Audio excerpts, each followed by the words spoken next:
to see you this morning. Thanks so much for being here. What is your assessment of that hearing yesterday? I think the most important and damaging thing for the Biden administration is that they were very clear they wanted to keep 2,500 troops throughout the entire deployment, or the redeployment, I guess I should say. And Biden pulled the number 650 out of thin air and said, no, go to 650 by a certain date.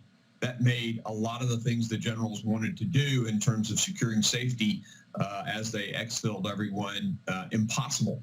So they had to adjust their military planning, and that military planning was the strategic failure of the withdrawal, or the big problem with the withdrawal.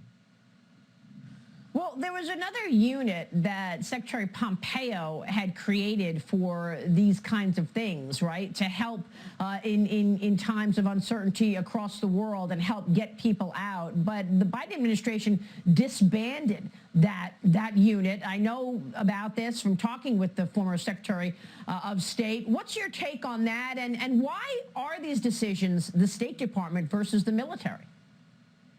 So whenever you're getting those visa applications, that mechanism is all housed in our State Department. So making the decisions on who qualifies for, the visas, the various types, whether it's a P2 or just an SIB visa, those decisions, it's all contained in the State Department. So they have to be the one that determines how many people are going to flow out, when they need to do that, and the rate of flow. So, I mean, the question becomes, should Anthony Blinken resign? We keep hearing, I'll take responsibility, but you haven't seen anyone actually take responsibility.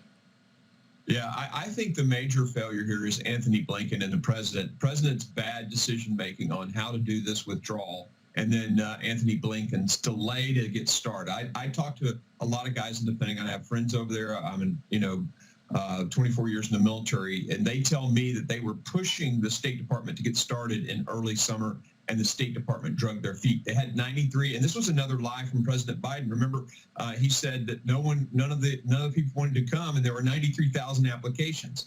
So it was the State Department, the major failure here. Yeah, I mean, it's hard to keep up with all of these mistruths coming out of this administration, lies, truly. And then there's the General Mark Milley's call to his counterpart in China. Now, one of the co-hosts on The View, Sunny Hostin, was at first critical of General Milley's calls to China, but now she's changing her tune. I want to get your take on this. Watch this, Congressman. I was pretty harsh in my judgment of him, because I even thought it was treasonous.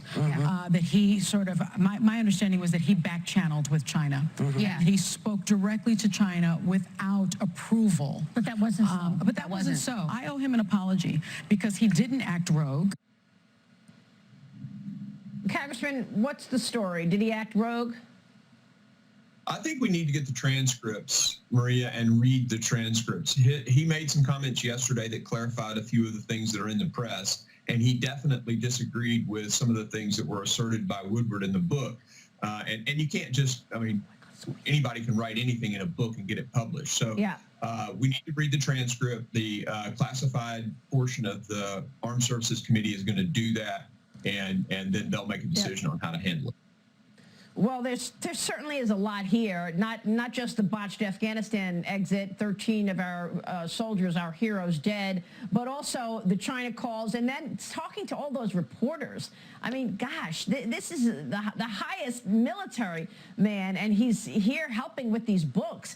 Let me quickly get your take on President Biden's economic agenda, seemingly hanging on by a thread. Nancy Pelosi so far sticking to her plan to bring the bill for infrastructure up for a vote today. She's not completely ruling out a delay because of that standoff between moderates and progressives on the $3.5 trillion spending plan. Congressman, where are we on this?